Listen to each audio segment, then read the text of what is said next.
ជំរាបសួរបងប្អូនប្រិយមិត្ត Goal ខ្មែរទាំងអស់គ្នារាត្រីថ្ងៃប្រហោះទី9ខែមេសាឆ្នាំ2026វេលាម៉ោង2រំលងអាធ្រាត្រនេះពិភពបាល់ទាត់នឹងក្រឡេកទៅកាន់កីឡដ្ឋាន Parc des Princes សម្រាប់ការប្រកួតដ៏ជក់ចិត្តបំផុតក្នុងវគ្គ8ក្រុមចុងក្រោយនៃពានរង្វាន់ UEFA Champions League នេះគឺជាការជួបគ្នារវាងយាកបារាន PSG ដែលជាម្ចាស់ការពារតំណែងជើងឯកនិងហង្សក្រហម Liverpool ផ្ដាល់ទម្រុយនឹងការទស្សនាពី Goal ខ្មែរមកដល់ចំណុចដែលបងប្អូនរងចាំផ្អែកលើទម្រង់លេងដ៏អស្ចារ្យរបស់ម្ចាស់ផ្ទះនិងការធ្លៀងចောက်សន្ទុះរបស់ភ្ញៀវ Admin សូមផ្ដល់ទម្រុយសម្រាប់យប់នេះដូចខាងក្រោមទម្រុយទី1យកម្ចាស់ផ្ទះ PSG ដក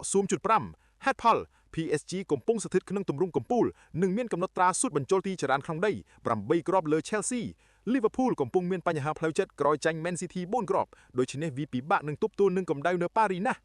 ទម្រុយទី2លេងលើគ្រាប់បាល់ over 2.5/3 ហេតុផលក្រុមទាំងពីរមានតំបន់ប្រយុទ្ធលំដាប់ពិភពលោក Liverpool ត្រូវការគ្រាប់បាល់ក្រៅដីចំណែក PSG នឹងសម្រុកយកជ័យជំនះឲ្យដាច់គ្រាប់បាល់នឹងកើតមានសងខាងជឿមិនខានលទ្ធផលពាក PSG 3 Liverpool 1តើបងប្អូនយល់ស្របនឹងការវិភាគរបស់ Admin ដែរឬទេតើ Liverpool អាចសងសឹកបានទេយប់នេះជូនពរបងប្អូនហេងៗទាំងអស់គ្នាជួបគ្នានៅវីដេអូក្រោយ